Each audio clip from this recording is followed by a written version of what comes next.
So இன்றைக்குடைய motivational story என்னன்னு பார்த்தீங்கன்னா, முடியாது, எனக்கு இது வேண்டாம், நோ அப்படிங்கிற தாரக மந்திரத்தோட அருமையும் உங்களோட ஒவ்வொரு டைமுக்குள்ளே வேல்யூவை பற்றிய கதை தான் பார்க்க போகிறோம்.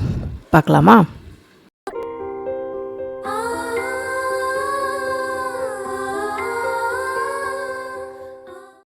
இந்த உலகத்தில் பல பேர் நோ அப்படிங்கிற வார்த்தை சொல்கிறதுக்கு ரொம்ப தயக்கத்தோடையும் வேறு வழியே இல்லாமல் எஸ்ஸுங்கிற வார்த்தைக்கு சொல்கிறதுக்கு தள்ளப்பட்டுருக்காங்க.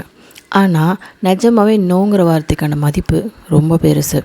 ஒரு முதலாளி உங்களுக்கு ஒரு வேலை கொடுக்குறாரு, அதில் உங்களால் அதை செய்யவே முடியாதுன்னு உங்களுக்கு கன்ஃபார்மாக தெரியுதுன்னா, நோ இது என்னால் செய்ய முடியாது அப்படின்னு சொல்கிற தைரியமும் சொல்கிறதுக்கான ஒரு சின்ன கெப்பாசிட்டியோ நம்ம இழந்து போடுறதுனால என்ன பண்ணுறதுன்னு தெரியாமல் அதுக்குள்ளே ப்ரெஷரை அதிகமாக எடுத்துகிட்டு நம்ம லைஃப்பில் பாதி நாள் அதை எப்படி சமாளிக்கிறது, அதை எப்படி செய்கிறதுன்னு தெரியாமலே ஓட்டிகிட்ருக்கோம். உண்மை தானே? அப்படி உங்களால் முடியாது, உங்களுக்கு வராதுங்கிற ஒரு விஷயத்த தயவு செஞ்சு வாயை திறந்து நோ அப்படின்னு சொல்லுங்கள். அது மட்டும்தான் ஒரு நல்ல ரிசல்ட். அதனால் நீங்கள் கெட்ட பேர் வாங்கினாலும் பிரச்சனை இல்லை நோன்னு சொல்ல தயக்கமாக இருக்குது அப்படின்னா அதை மாற்று வழியில் கற்றுக்கிறதுக்கான வழி ஏதாவது இருக்கா அப்படிங்கிறதையும் யோசிக்கிறது புத்திசாலித்தனத்தோட உச்சம். ஸோ இதில் ஒரு கதை சொல்கிறேன் பாருங்க. ஒரு 2 கோடாரி காட்டுக்குள்ளே மரம் வெட்ட போகுது, சரிங்களா? ஆனால் அதில் ஒரு கோடாரி மட்டும்தான் ரிட்டர்ன் வரும்போது நிறையா மரத்தோடு வெளியே வருது. ஆனால் இன்னொரு கோடாரி அதுலேயும் பாதி அளவு கூட இல்லாமல் வருது.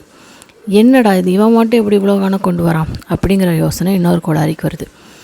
என்னென்னு பார்த்தீங்கன்னா, இந்த கோடாரி அரை மணி நேரத்துக்கு ஒரு வாட்டி ரெஸ்ட் எடுத்து அதோட ஓய்வு டைமோட அந்த உழைப்பை போடுது.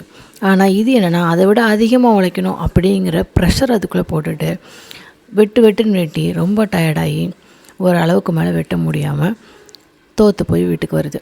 இதில் மெயின் ரீசன் என்னென்னா, அந்த இன்னொரு கோடாரி யோசிச்சுது, 2 பேரும் ஒரே டைம் தான் போகிறோம், ஒன்று போல் தான் உழைக்கிறோம், ஏன் அவனுக்கு மட்டும் அதிகமாக இருக்குது நமக்கு கம்மியாக இருக்குது அப்படிங்கிற யோசனையில் அதுக்கே தெரியாமல் இது கண்காணிச்சு தான். அப்போது இது என்ன பண்ணிச்சான், அரை மணி நேரம் ரெஸ்ட் எடுக்குது பார்த்திங்களா? அரை மணி நேரம் ரெஸ்ட்டை கூட வீணாக்காமல் அந்த கத்தியை பயங்கரமாக தீட்டி கூர்மையாக்கிக்கிச்சான். அந்த கூர்மையான கத்தி அதுக்கப்புறம் அது வேலை செய்யும்போது அதிகப்படியான மரத்தை வெட்டுறதுக்கு உதவியாக இருந்திருக்கு. ஸோ இந்த மாதிரி நம்ம நேரத்தை யார் யாருக்காகவோ எதுக்காகவோ வீணாக்கிட்டுருக்கோம் நம்ம லைஃப்பில் நிறைய கோலை வச்சுக்கிட்டு. ஸோ நம்ம லைஃப்பில் எது கோலோ அதை தானே ஃபஸ்ட்டு நம்ம ரெடி பண்ணணும், கரெக்டு தானே? ஸோ உங்களால் நோ சொல்ல முடியாத இடத்துல அந்த விஷயத்தை செய்கிறதுக்கு வேறு ஏதாவது மாற்று வழி இருக்கா அப்படின்னு யோசிக்கிறது எப்படியோ அந்த வழிக்கான முழு முயற்சியும் போட்டு, ஏன்னா நீங்கள் நோ சொல்ல முடியாத தயக்கத்தில் இருக்கீங்க, சொன்னால் வேலை போயிடும், சொன்னால் அந்த இடத்துல நமக்கு கெட்ட பேர் வந்துடும் அப்படிங்கிற தயத்தில் தான் நீங்கள் நோ சொல்ல முடியாமல் கஷ்டப்படுறீங்க. ஆனால் அந்த விஷயத்தை கரெக்டாக செய்கிறதுக்கான வழியை கண்டுபிடிச்சிட்டிங்கன்னா மேபி அவங்க நினச்சதை விட சூப்பராகவே உங்களால் பண்ண முடியும்.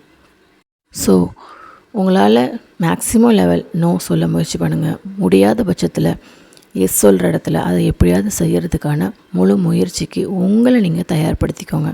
மேபி அந்த தயார்படுத்துறது ஃப்யூச்சரில் உங்களுக்கு ஒரு நல்ல ஹெல்ப்பாக கூட இருக்கலாம்.